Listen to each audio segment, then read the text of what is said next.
And welcome to part 21. If the video quality is a little bit strange, blame Cam Studio, because Cam Studio apparently does not like long parts. And then people wonder why I always do 5-minute parts. But this one is very long by my standards, so it's a little bit bad quality, but anyway. Now that we've finished the dungeon and saved the princess, yada yada yada, we have permission, if you've read it in the last part or at the beginning of this part, that to go and visit a certain butler.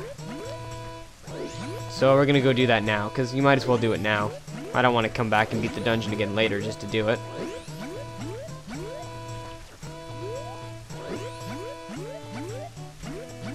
Of course, we could easily just swim through this water, but we're not going to, because it's nicer to just jump along the top.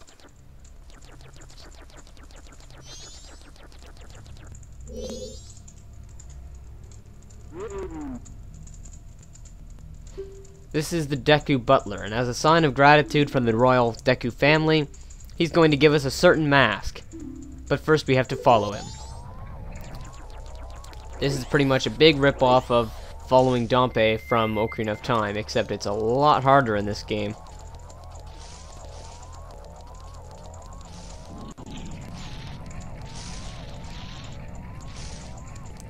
Storyline-wise, this butler is actually more important than you might think, although it's a lot more subtle than every other connection in the storyline. Shit, what? Oh, he went this way. Okay. Yeah. Ooh, that was close. Is that just me, or does that water look really green? Maybe it's just me. You never be too careful. Fall into those pits and your game's over. Not really, but you have to do the race again, you know. You can't actually attack these Deku Scrubs, they're friendly. Your sword goes right through them.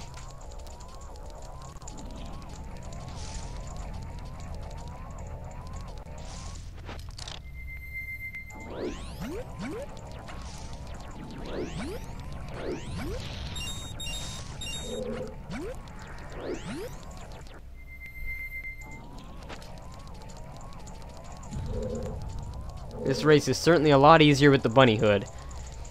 If you don't have the bunny hood by this point in the game, I recommend you use the Deku mask, because the Deku's a lot faster than the human. Definitely. You just tap A and swirl around. Of course, that'll make this part of the game rather annoying, because, you know, one hit by that fire and it's back to the beginning of the race for you.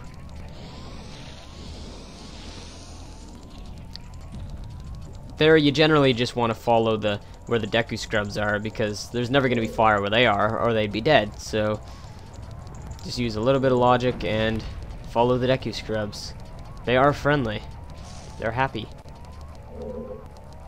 And remember that this guy takes a sharp left, because I know I usually lose him there and I have to look around for a while. It's useful to just remember to always go sharp left, because that's usually where I lose him, if I lose him.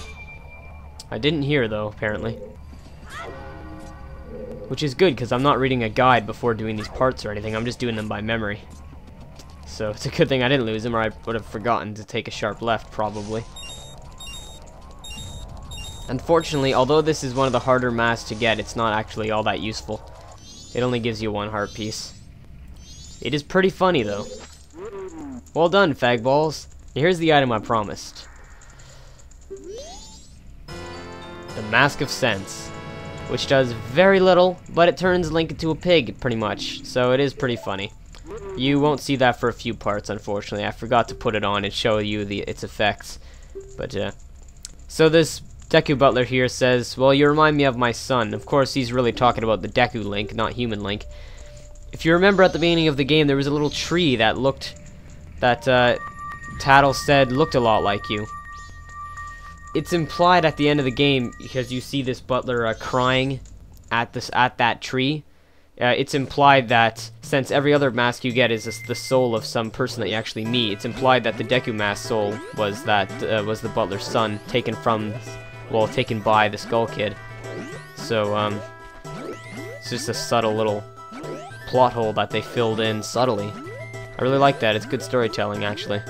Oh no, I didn't make it. And of course, if you fail, you go all the way back to the beginning, which is really awesome. But anyway, yeah. That's what I meant when I said that that Deku Butler is actually a little bit more important than you might think. Yeah, I'm just gonna use the Song of Soaring. I'm too lazy to walk back.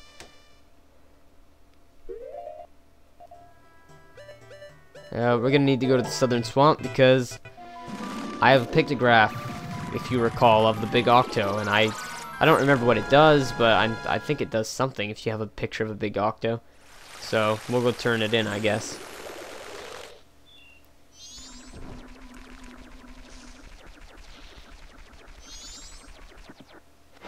Then after that, we'll probably just, I guess just play the Song of Time. There's not a whole lot left to do.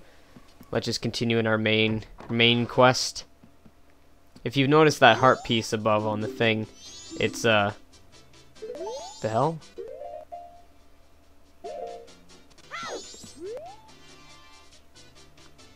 Aw. I didn't even know the contest ended on day 2. That sucks. Oh well. Oh, there is something else I can do though. Yay. Yeah, I can get a heart piece by playing a little game with the old hag. Anyway, yeah, I said a few seconds ago before I got interrupted. That's a scary ass laugh.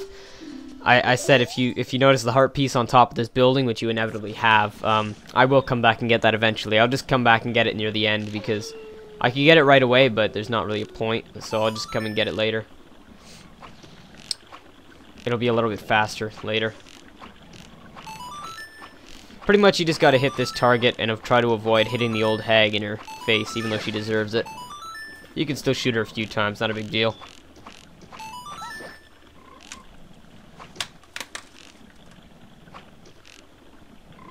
Nice orange sky. Dark orange, kind of brownish, whatever.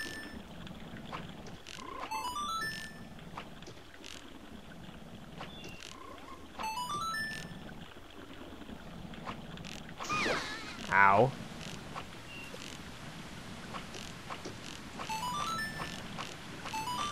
You have infinite arrows, so you might as well spam the hell out of them. Except, don't do that. If you hit her too many times, you will lose. I believe you need... Ow. I better be careful, jeez. I believe you have to hit 20 targets to get the heart piece. Like I said, spam arrows, be careful not to hit her. I don't know how many times you gotta hit her to make her mad at you, but just try not to hit her at all. I don't know why she drops arrows like that. Wow, I hit her in the pitch dark. Awesome. And I got enough targets to win, so I should probably stop shooting, because if I accidentally hit her, I could fail, even though I've just won, so... Yeah, let's just be safe.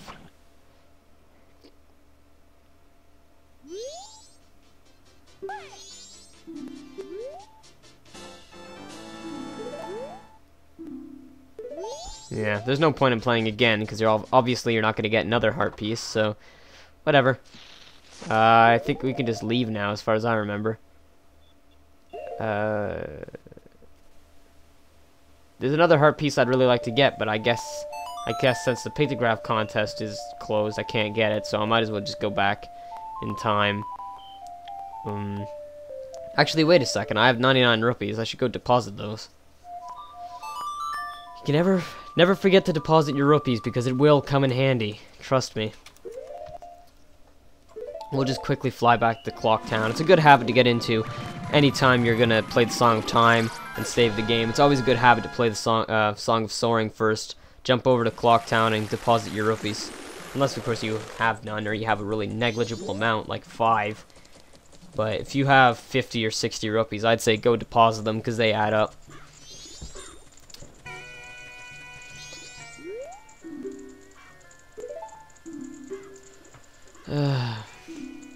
Yes, fag balls. I'd like to deposit, please.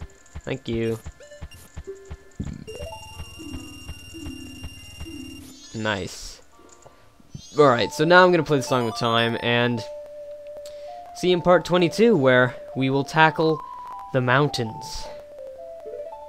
And yeah, I just turboed through that song. I don't know why I said see you in part 22 so early. There's still like 15, 30 seconds left. Fancy-ass cutscene. And I lose all my arrows and bombs when you go back in time. I would lose my rupees, but I didn't have any, so it doesn't matter. Dawn of the first day. A little bit less dramatic, since this has already happened several times. And Tattle tells us the quickest way to the mountains is through the north gate, and I'll see you in part 22. Bye.